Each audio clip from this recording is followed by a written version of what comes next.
सुबह के 5 बजे हुए थे, जहाँ अभी सब लोग सो रहे थे। वहीं दूसरी ओर एक समुद्र के किनारे एक लड़की अपने पैर फैलाकर आराम से उस शांत पानी को देख रही थी। खुला आसमान, उसमें चमकते चांद तारे और उसकी परछाई उस साफ समुद्र के पानी में पड़ रही थी, जिसे देख के दिल को एक अलग ही सुकून महसूस हो रहा था। वह लड़की दिखने में काफ़ी आम लग रही थी, लेकिन उसका क्यूट और मासूम चेहरा उसे सबसे अलग करता था। वो थोड़ी सी मोटी थी, जिससे उसका कोई फर्क नहीं पड़ता था, लेकिन उसके आसपास रहे लोगों को ज़रूर फर्क पड़ता था। लेकिन कभी वो दिल पे नहीं लेती थी। हमेशा की तरह उसके ओठों पे मुस्कुराहट होती थी। ये और कोई नहीं, नूर ही थी, जो कहानी का मेन किरदार में से एक है। वो एक इंट्रोवर्टेड लड़की थी, जो अपने दिल की बात या अपने दिल की दर्द किसी के साथ नहीं बांटती थी। उसे हमेशा अपने तक ही रखती थी। उसके ऐसा होने के पीछे इसकी भी कोई गलती नहीं है, क्योंकि आज तक उसे कोई समझ ही नहीं पाया, इसलिए नूर भी कभी किसी के सामने नहीं खुली। वैसे कहने का तो उसका परिवार बहुत बड़ा है, क्योंकि वो जॉइंट फैमिली में रहती थी। लेकिन फिर भी उस बड़े परिवार में एक भी ऐसा इंसान नहीं था कि जो उसे अपने सच्चे दिल से समझ सके। इसलिए वो हमेशा खुद को अकेला महसूस करती थी। इसलिए वो रोज़ सुबह यहाँ आ जाती। यहाँ उसे एक अलग ही सुकून मिल रहा था। नूर खुद से ही कहा, कितना सुकून है यहाँ, ये 1 घंटा मेरे पूरे दिन का बेस्ट टाइम है। फिर वो आसमान को देखते हुए बोलती है, आपको पता है भगवान जी, मैं ना आपसे बहुत कुछ कहना चाहता हूँ, लेकिन क्या ये नहीं पता। बस दिल बोल रहा है कि आपसे बहुत सारी शिकायत करूँ, लेकिन क्या ये नहीं पता। ये कैसी उलझन है भगवान जी, और ये कैसा एहसास है जो मेरे इतने सारे अपनों को होते हुए भी मुझे हमेशा अकेलापन एहसास होता है। ऐसा लगता है कि किसी को मेरा होना या ना होना का कोई फर्क ही नहीं पड़ता है। ये बोलते समय उसके आंखों में आंसू आ गई, लेकिन अगले ही पल नूर ने अपने आंसुओं को साफ किया और अपनी जगह से खड़ी हो गई और वहाँ से जाने लगी। वो बस जा ही रही थी कि तभी वो किसी चीज़ से टकरा गई। नूर ने नीचे देखा तो उसको एक किताब नजर आई। नूर को वो किताब कुछ अलग लगी। नूर ने वो किताब अपने हाथों में ली और उसके ऊपर से मिट्टी साफ किया और उस खोल के देखने लगी। आखिरकार उस किताब में क्या है। उस बुक को खोलने के बाद पता चला कि ये तो एक नोवेल है। ये देख उसके आंखों में चमक आ गई, क्योंकि उसे नोवेल लिखना और पढ़ना बहुत ज़्यादा पसंद था। उन्होंने पहले आसपास देखा कि शायद किसी का गलती से गिर गया हो, लेकिन जब उसे आसपास कोई नहीं दिखा तो वो उस नोवेल को लेकर वहाँ से निकल गई। कुछ ही देर में वो एक बड़े से विला के सामने ही थी। ये देख नूर ने एक गहरी सांस ली और उस विला के अंदर चली गई। जब वो बड़े से विला के अंदर गई तो पूरा घर खाली था।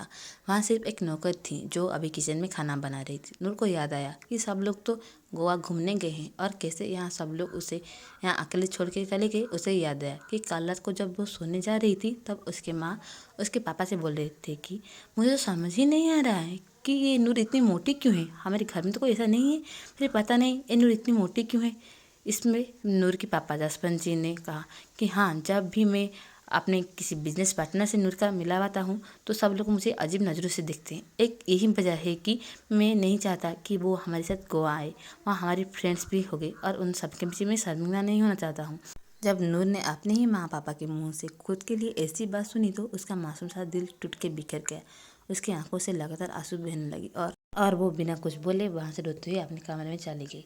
अभी उस खाली घर को देख के नूर को फिर से रात पहले बात याद आ गई।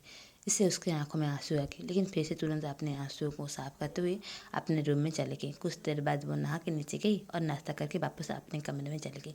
जब वो अपने कमरे में गई तो उसे वो किताब याद आई। नूर ने वो किताब को उठाया और उसके साथ एक चिप्स का पैकेट और बालकनी में चूल्हे में बैठ गई।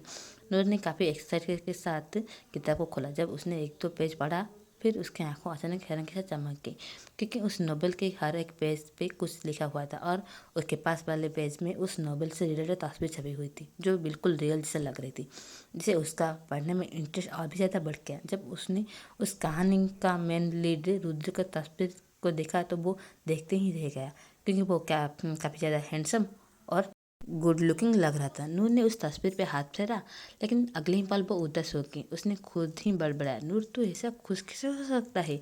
तू तो ऐसा खुश हो रहा है कि जैसे ये तेरा लाइफ पार्टनर हो। तेरी ऐसी किस्मत कहाँ है कि तुझे कोई पसंद करे। फिर उसने तीखी मुस्कान के साथ कहा, जब खुद ही माँ पापा पसंद नहीं करते तो दूसरे से क्या उम्मीद किया जाए। फिर अपनी स्पीकर को झटका और वापस कहानी पढ़ने लगी। जैसे जैसे वो कहानी पढ़ती जा रही थी वैसे वैसे वो कहानी के मेन लीडर से और भी ज़्यादा कनेक्ट होते जा रही थी। जब कहानी में कोई उसका दिल दुखा था तो उसके दिल में भी दर्द होता था और उसके आंखों से भी आंसू आ जाते थे।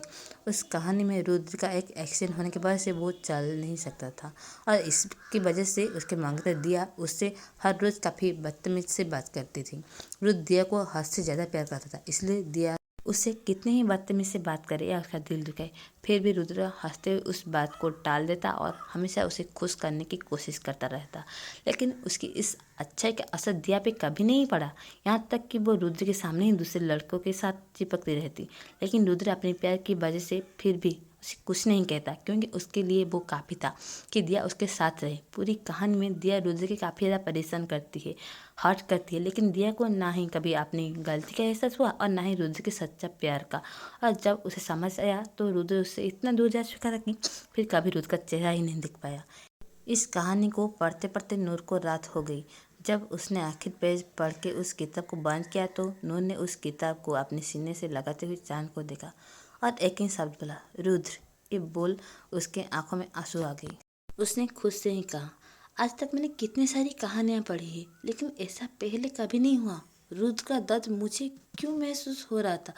जब जब उसका दिल दुखा तो मेरी आंखों में आंसू क्यों आए? आज से पहले तो किसी भी कहानी चाहे कितनी ही इमोशनल क्यों ना हो, लेकिन फिर भी मेरी आंखों में आंसू नहीं आए।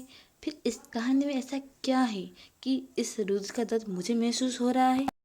ये सारी सवाल का जवाब जानने के लिए आगे सुनते रहिए angel with secret vampire only on my channel.